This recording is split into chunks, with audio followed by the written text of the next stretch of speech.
Well, hello everyone. Welcome back to our session 7 of the Essentials. We are going to talk about something special today, a little more uplifting perhaps than some of our previous ones. This is the entryway into the redemption of Israel. Malone's going to walk us through the assigned readings from Ezra. Malone, what's going on? We leave behind all of exile now, and we look toward the restoration of Israel. How might we set the stage for this discussion and this topic? Yeah, so I'm going to start by just reading the opening portion of Ezra, because I think it really helps us here. They rose up the heads of the fathers of the houses of Judah and Benjamin, the priests and the Levites, everyone whose spirit God had stirred to go up to rebuild the house of the Lord that is in Jerusalem. So this is that stirring. They're getting to leave. They're getting to go home. And then it talks about that their neighbors who don't go support them financially in this venture. And even King Cyrus, it says here, brought out the vessels of the house of the Lord that Nebuchadnezzar had taken away. So I don't want us to rush over what's just happened there, because this return from exile is significant historically.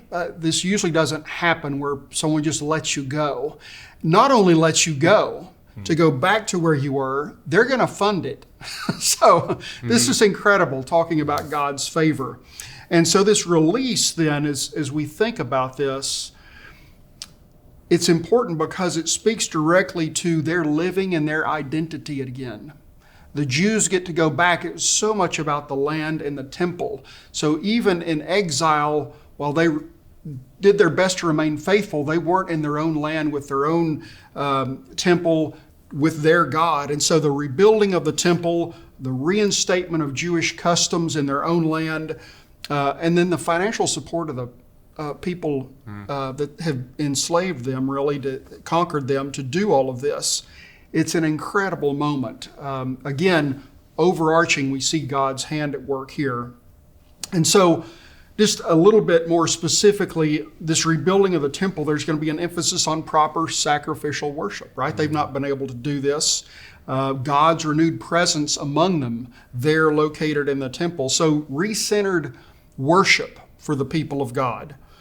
Ezra then is going to be instituting some reforms. A lot of it's going to deal with intermarriage. We're not going to get in the weeds on that, but it's really to kind of bring back the purity of community, we are the people of God, to restore their integrity as a people who are not under the subjugation of another people. And so it's kind of, again, stepping into identity. There's a lot about identity in this return from exile.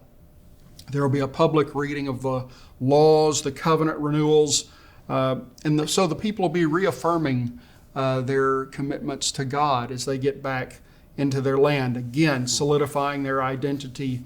And finally, as God demonstrates His mercy and sovereignty in this entire situation, it's the hope of a new start, right? We get to re-engage with kind of a fresh slate. Yeah, beautiful. All of this sounds utterly miraculous in a way. I mean, as you described it, but empires don't usually just let you go and then fund your return.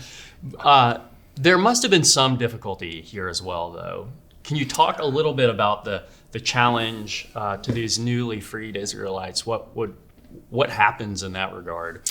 Yeah, it's the adage, the grass is always greener on the other side. And I'm sure there were probably many Israelites who thought, okay, the grass is greener, we're going home, everything's going to be just aces. And it never works out that way, right? So when they get home, freedom brings its own challenges now, because there's still people who are dealing with things internally, their own wickedness and brokenness.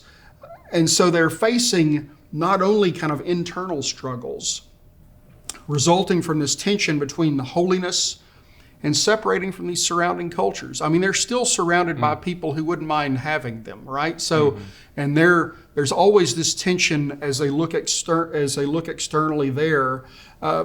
But mostly it's going to be these people, the Samaritans, who have kind of populated these lands, who worship in a different way than they do. And again, they don't come back to some vacuum or insular experience. There's still going to be struggle that they have to face. Yeah.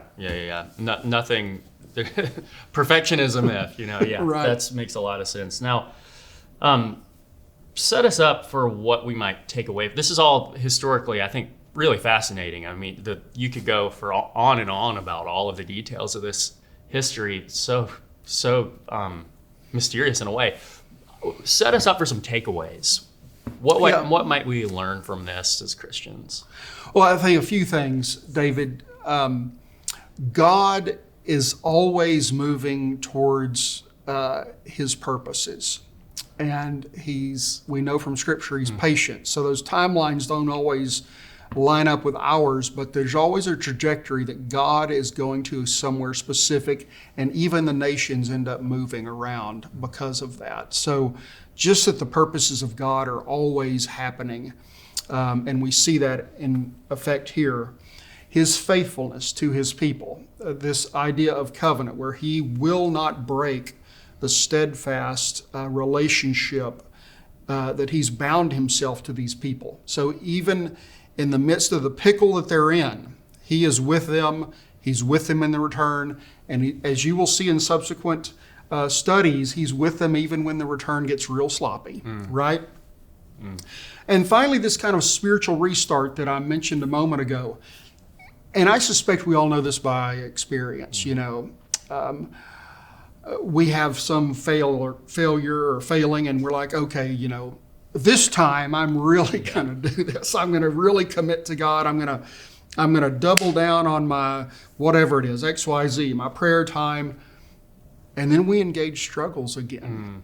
And there's no place where we just flip a switch and everything is always smooth sailing. It's like one of the takeaways is our own journey is always one that mirrors these kind of tensions that we see them dealing with. Yeah, gosh, so relatable in that regard. Well, Malone, this is really interesting stuff. I think there's lots to wrestle with. Renewal, the unbreaking covenant of the Lord, it holds up in our failures and in the strength of empire even. We hope you have an amazing discussion.